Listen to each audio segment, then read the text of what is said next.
আসসালামু আলাইকুম। আশা করছি সবাই ভালো আছেন। আলহামদুলিল্লাহ আমরা বেশ ভালো আছি। নতুন আরও একটি ভিডিও নিয়ে আসলাম। আশা করছি শেষ পর্যন্ত দেখবেন, তাহলে ভালো লাগবে। এই তো দেখতেই পাচ্ছেন, সকালবেলা ঘুম থেকে উঠে কিন্তু কাজকর্ম শুরু করে দিয়েছি। তবে পানি সেকে আরেক পাতিল পানি ফুটাতে দিয়ে দেব, কেননা রমজান মাস, তাতে কি হয়েছে, পানি কিন্তু আমাদের বেশি লাগে। তো যেরকম আগে সকাল বিকাল 2 পাতিল অন্তত ফুটাতাম, তো সেরকমই আসলে ফুটিয়ে নিচ্ছি। তো পানিগুলো যেহেতু ঠান্ডা হয়ে গেছে, সকালবেলা এই পানিটা সেকে তারপরে আরেক পাতিল পানি আমি ফুটতে বসিয়ে দেব। যাই হোক, দেখতেই পাচ্ছেন আমি কিভাবে পানি সেকি। আসলে ডাইনিং টেবিলের উপরেই আমাকে ভিডিও করতে হলে অনেক কাজকর্ম করে নিতে হয়, কেননা রান্নাঘরের কাজকর্ম যদি আমি আপনাদের সাথে শেয়ার করতে চাই, তাহলে কিন্তু রান্নাঘরে বসে কোনো প্রকারেই করা সম্ভব না, যেহেতু রান্নাঘরে অত বেশি একটা কাউন্টার টপ নাই। তো যাই হোক, সারাদিন আর কোনো কাজকর্ম আপনাদের সাথে শেয়ার করতে পারিনি। এর ভিতরে তো অনেক কাজই করা হয়ে গেছে। তো চলে আসলাম সরাসরি একেবারে বিকেলবেলা ইফতার টেবিলে। তো দেখতেই পাচ্ছেন ইফতারিতে কী আয়োজন করেছি। তো ভাজা পোড়া কিন্তু আমাদের থাকেই, যত যা কিছু থাকুক না কেন। তো আজকে আমরা ভাবছি যে মুড়ি খাবো, তো সেই হিসাবে আমি কিন্তু একটু ভাজা পোড়া বেশি বানিয়ে নিয়েছি, আর পাশাপাশি হলো ফল ফ্রুটস কেটে নিয়েছি। তো এই যে দেখতেই পাচ্ছেন, আমি কিন্তু ডাইনিং অলরেডি রেডি করে ফেলেছি। তো এরই মাঝে দুপুরবেলাতে তো অনেক কাজকর্ম করা হয়েছে, সেগুলো তো আর বাদ নেই।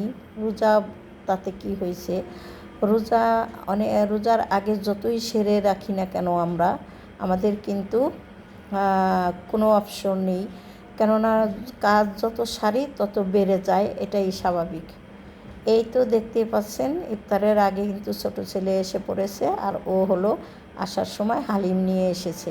তো হালিম যেহেতু এনেছে, হালিমের সাথে মানে পায়াসহ হালিম এনেছে, তো এই হালিম খাবো। আর সেই সাথে দেখতেই পাচ্ছেন ভাজা পোড়া তো আছেই।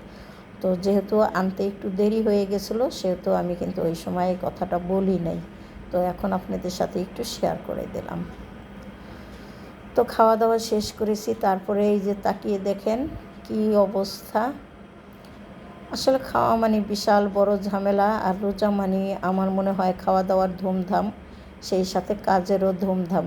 এই যে দেখতেই পাচ্ছেন, আপনাদের সাথে একটু শেয়ার করেছি, তারপরে অফ ক্যামেরাতে আমি কিন্তু সমস্ত প্লেট বাটিগুলো ধুয়ে পরিষ্কার করে নিয়েছি। আর যদি এগুলো আমি আপনাদের ক্যামেরার সামনে করতে যেতাম, তাহলে হয়তো আমার ধোয়া হয়ে যেত, কিন্তু অনেকটা সময় লেগে যেত। আর পাশাপাশি আমার কিন্তু অনেক কাজ আছে এখনও পর্যন্ত। এটা তো মাগরিবের নামাজ পড়ার পরে আমি করেছি, তারপরে এখনও কিন্তু এশারের নামাজ আছে, সেই সাথে তারাবি, আরও রান্নাবান্না কিছু একটু বাকি আছে, সেটুকু করতে হবে।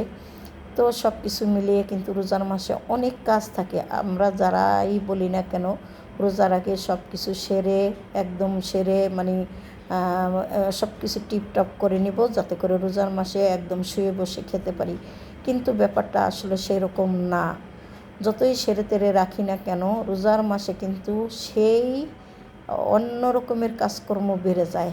তো এটা আমার চেয়ে মনে হয় আপনারা সবাই বেশি ভালো জানেন, কেননা আমার বাসায় আর কতটুকু খাওয়া দাওয়া। আলহামদুলিল্লাহ, তারপরেও আমি অনেক আল্লাহর কাছে খুশি যে আল্লাহ পাক আমাদেরকে যতটুকু খাইয়ে পরিয়ে রেখেছে না কেন, অনেক সম্মানের স্থানে রেখেছে। যাই হোক, এই যে দেখতেই পাচ্ছেন, রাতের জন্য কিন্তু আমি একটা মাছ ভিজিয়ে দিলাম। আর এই যে রোজার মাসে কিন্তু আর আমাদের কাঁচা বাজার করাই হয়নি, এই আজকে হলো একটু করেছে।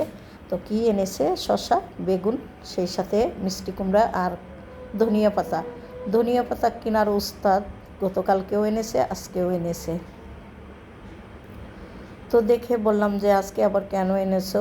তো যাই হোক, কী আর করার, ভর্তা করে খেতে হবে, তা না হলে ধনিয়া পাতা সব কিছুর ভিতরে দিলে আমার ছেলেরা একেবারেই পছন্দ করে না, আর সেই হিসাবে আমি কোনো কিছুর ভিতরে আসলে ওইভাবে ধনিয়া পাতা দিতে চাই না।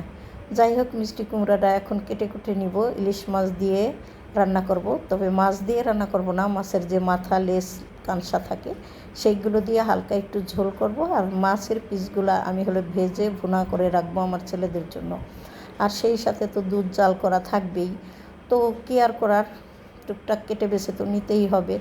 ভেবেছিলাম খুব আরামায়েশে রমজান আমার আসলে যাবে, কিন্তু সেইভাবে কোনোভাবেই গেল না। সারাদিনই কাজের উপরে থাকতে হচ্ছে, সেই সাথে নামাজ কালাম ইনশাল্লাহ আলহামদুলিল্লাহ তো করতেই হয়। কেননা রোজার মাসে একটু বেশি বেশি ইবাদত বন্দিগিরি করা ভালো, এটা আমরা ছোটোবেলা থেকেই জানি আর করেও আসছি। সেই হিসাবে কাজ যতই সেরে রাখি না কেন, রমজান মাসে কিন্তু কাজ বেড়েই যায়। বুঝতেই পারছি না আমার মতো কি সবারও হয় কি না জানি না।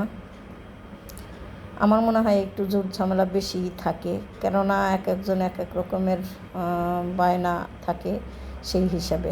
তাই তো কেটে কুটে নিয়ে এসেছি। এদিক থেকে আমি কিন্তু মাছটা রান্না করে ফেলবো, তার আগে কিন্তু ভাত বসিয়ে দিয়েছিলাম আর দুধ জাল করে নিয়ে মানে দুধটাও চুলাতে বসিয়ে দিয়েছি। তো মাছটা তো আমি অফ ক্যামেরাতে কেটে নিয়েছি, আর এই যে দেখতে পাচ্ছেন ভাত হয়ে গেছে। এখন এই চুলাতে আমি মাছটা রান্না করে নেব, আর পাশের চুলায় আমি কিন্তু দুধ জাল করে নিয়েছি। দুধটাও জাল করা হয়ে গেছে, এখন আমি নামিয়ে নেব। তো রাতের বেলা ধুমধাম করে তাড়াহুড়ো করে কিন্তু এই রান্নাবান্নাগুলো করতে হলো। এই যে দেখতেই পাচ্ছেন মিষ্টি কুমড়া দিয়ে আসলে আমরা কিন্তু ইলিশ মাছ খেতে ভীষণ পছন্দ করি। কারা কারা করেন জানি না, হয়তো বা অনেকের কাছে ভালো নাও লাগতে পারে, আবার অনেকে কিন্তু এই ধরনের রান্নাবান্না খুবই পছন্দ করেন। তো অলরেডি আমার কিন্তু মোটামুটিভাবে রান্নাবান্না হয়ে আসছে। তো আমি মাছের মাথা লেজ কাঁটাগুলো দিয়ে দিলাম। ইলিশ মাছ কিন্তু অত বেশি একটা রান্না করতে হয় না, হালকা জাল করেও কিন্তু ইলিশ মাছ খাওয়া যায় নুন হলুদ দিয়ে। তো এই যে হয়ে গেছে আমার রান্না, এখন মাছগুলো ভেজে ভুনা করে নেব অফ ক্যামেরাতে। তারপরে তো রান্নাবান্না করে নিয়েছিলাম আর খাওয়া দাওয়া শেষ করেছি এবং চলে আসলাম পরের দিন সকালবেলা। এখন কিন্তু আমরা রোজা আছি, তো রাতের বেলা কিছু প্লেট বাটি ধুয়ে রেখেছিলাম, আর বাদ বাকি যা কিছু ছিল সেগুলো ওইভাবেই রেখে দিয়েছি। আর এখন হলো সকালবেলা ঘুম থেকে উঠেই সেই প্লেট বাটিগুলো সবার আগে ধুয়ে পরিষ্কার করে নিলাম। আর এখান থেকে আমি আপনাদের কাছ থেকে বিদায় নিব। যদি কোনো ভুল ত্রুটি হয়ে থাকে ক্ষমা সুন্দর দৃষ্টিতে দেখবেন। লাইক কমেন্ট শেয়ার করে সাবস্ক্রাইব করে আমার পাশে থাকবেন। তো বিদায় নেই সবার কাছ থেকে। আর এই যে দেখতে পাচ্ছেন মগগুলো, এইরকম আরও বহুত মগ আমার বাসায় আছে, সে কারণে আর অত বেশি একটা ঝামেলা বাড়ালাম না। আপনাদের সাথে একসময় শেয়ার করব সব কিছু। সবাই ভালো থাকেন, আল্লাহ হাফেজ, আসসালামু আলাইকুম।